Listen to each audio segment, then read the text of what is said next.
हमारे साथ मौजूद है सीनियर सियासतदान और कानूनदान जनाब Fawad Chaudhry sahab. Thank you very much Chaudhry sahab, आपने वक्त दिया। फवाद चौधरी साहब, ये बताइएगा कि दहशत गर्दी की जो ताज़ा लहर है वो शिद्दत इख्तियार करती जा रही है। आज भी दोश की दालबदीन रोड पे जो खुदकुश हमला हुआ, इसमें कई अफराद शहीद हो गए। आप क्या समझते हैं कि दहशत गर्दी पे मुकम्मल किस तरह से काबू पाया जा सकता है? हुकूमत को आगे क्या करना चाहिए?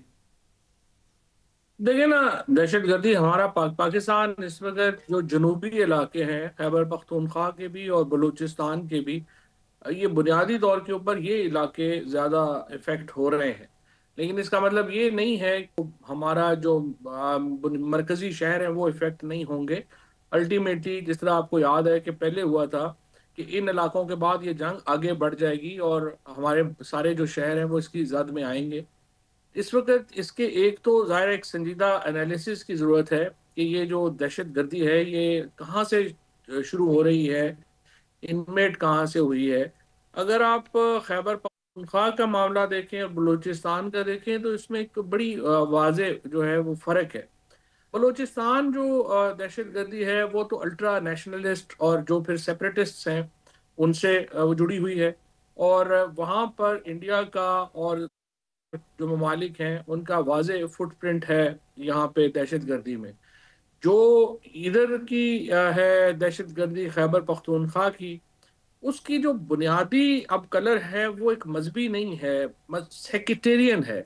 उसका एक जो ताल्लुक है वो मसलकी यानी फिरका फिरका वारियत से है, और दूसरा फिर एक कॉम्प्लेक्स ट्राइबल वॉरफेयर है जो खैबर पख्तूनख्वा में इस वक्त जारी है। तो इन दोनों के हल भी अलहदा-अलहदा हैं। मसलन मेरे ख्याल में जो बलूचिस्तान है उस वक्त में जो इस वक्त की सिचुएशन है उसका जो बुनियादी प्रॉब्लम है वो शुरू हुआ है जब हमने बलूचिस्तान तो सूबा ही नहीं था ना, बरतानिया के अंदर सूबा नहीं था, पाकिस्तान बनने के बाद सूबा नहीं था। ये 30 मार्च 1970 को मौजूदा शक्ल में इसको सूबा बनाया गया। उसमें बड़ी गलती ये की गई कि गवादर जिसका कोई ताल्लुक नहीं था बलूचिस्तान से, जो पाकिस्तान ने सर फिरोज खान नून ने और वकारुन्निसा नून ने बड़ी मेहनत से खरीदा था अमान से, हमने उसको भी बलूचिस्तान में शामिल कर दिया। फिर जो कलात की रियासत थी उसके साथ बाकी जो रियासतें थी उनको इकट्ठा कर दिया और एक इतना बड़ा सूबा क्रिएट कर दिया जो अब गवर्नेबल ही नहीं रहा। और जो खैबर पख्तूनख्वा है उसकी नौयत और हैयत ज़रा मुख्तलिफ। जैसा हकूमती जो अरकान है वो तो ये इल्ज़ाम आयद करते हैं कि दहशत गर्दी के बढ़ने की एक बुनियादी वजह जो तहरीक इंसाफ की हुकूमत थी उसमें जो टीटीपी के लोगों को पाकिस्तान में बसाने की इजाज़त देना है। आप खुद उस वक्त हुकूमत में थे, वफाकी वजीर थे। क्या क्या वाकई ये कोई वजह है या सिर्फ इल्ज़ाम तराशी है?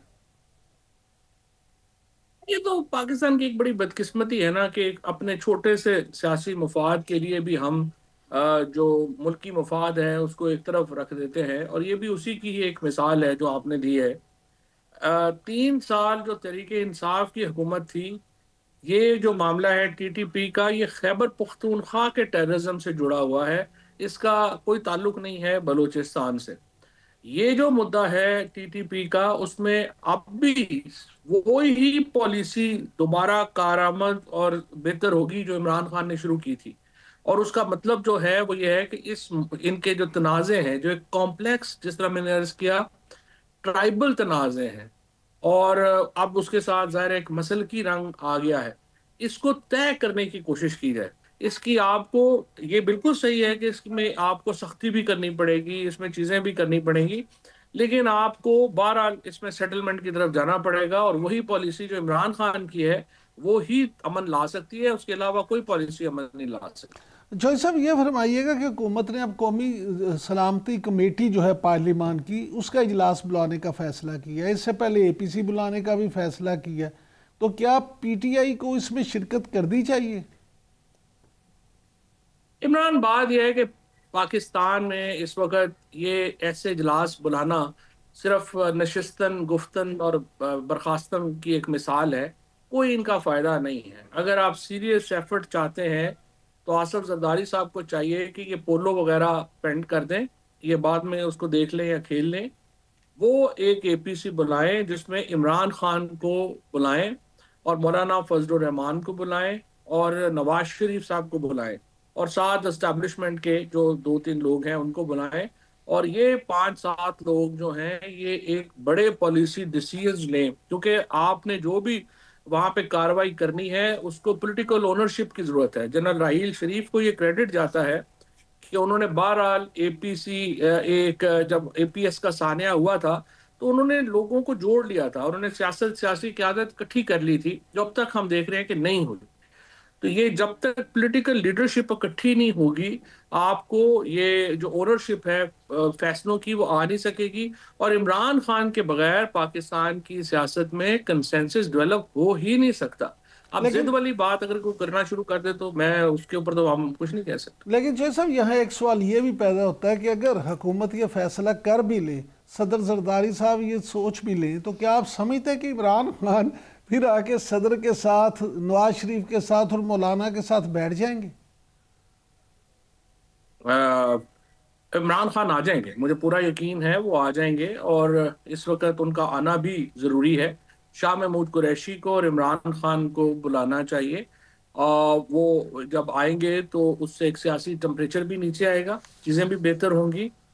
जो गिले शिकवे हैं वो भी चले हो सकते हैं, लेकिन जो असल ओनरशिप है, देखिए अवाम इमरान खान के साथ है। अगर आप इमरान खान के बगैर कोई फैसला करेंगे उसकी कोई पॉलिटिकल हैसियत नहीं होगी, और अगर इमरान खान नहीं आते तो उसका फिर सियासी नुकसान इमरान खान को होगा ना। बिल्कुल ठीक। अच्छा, मौलाना फजलुर रहमान ने भी आज ये कहा है कि जी नवाज शरीफ जो है वो मुल्क क्योंकि इस वक्त बड़े मसाइल में गिरा है, तो इसमें नवाज शरीफ एक अहम किरदार अदा कर सकते हैं। आप क्या समझते हैं कि मौलाना का इशारा किस तरफ है, नवाज शरीफ किस तरह का अहम किरदार अदा कर सकते हैं? देखिए मैं समझता हूँ कि मौलाना फजलुर रहमान सही कह रहे हैं, वो अभी एक बड़े जहादीदा सियासतदान है।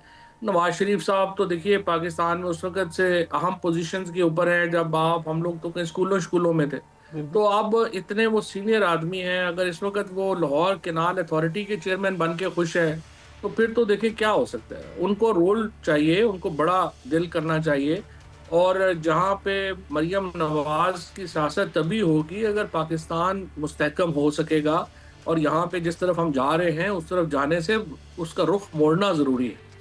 तो नवाज शरीफ साहब का बहरहाल इम्पॉर्टेंट रोल है। ये ऑल पार्टीज कॉन्फ्रेंस में नवाज शरीफ साहब की शिरकत से, इमरान खान की शिरकत से, आसिफ जरदारी की शिरकत से बड़े मामला जो हैं वो बदल सकते हैं, और मेरा यही ख्याल है कि इमरान नवाज शरीफ को बड़ा दिल करके इस कॉन्फ्रेंस को करवाना भी चाहिए और उसमें शिरकत भी करनी चाहिए। अच्छा चौधरी साहब, आप क्योंकि पीटीआई का खुद भी हिस्सा रहे हैं और पीटीआई के मामला को बड़े बहुत सारे जो नाम नहाद लीडर हैं उनसे बेहतर समझते हैं, आप क्या समझते हैं कि पीटीआई की जो मौजूदा क़यादत है उसको हर छोटे से छोटे फैसले के लिए भी इमरान खान साहब के पास क्यों जाना पड़ता है? क्या इनमें कैपेसिटी या कैपेबिलिटी नहीं है, या खान साहब ने इजाज़त ही नहीं दी? क्योंकि ये लीडरशिप है ही नहीं ना। देखिए लीडरशिप जो थी, जो चाहे वो परवेज खटक थे, चाहे वो असद उमर थे, चाहे वो इमरान इस्माइल थे, अली जैदी थे, मैं था, और लोग थे बेशुमार जो जो जो कार्डर कॉन्स्टिट्यूट करते थे पीटीआई का।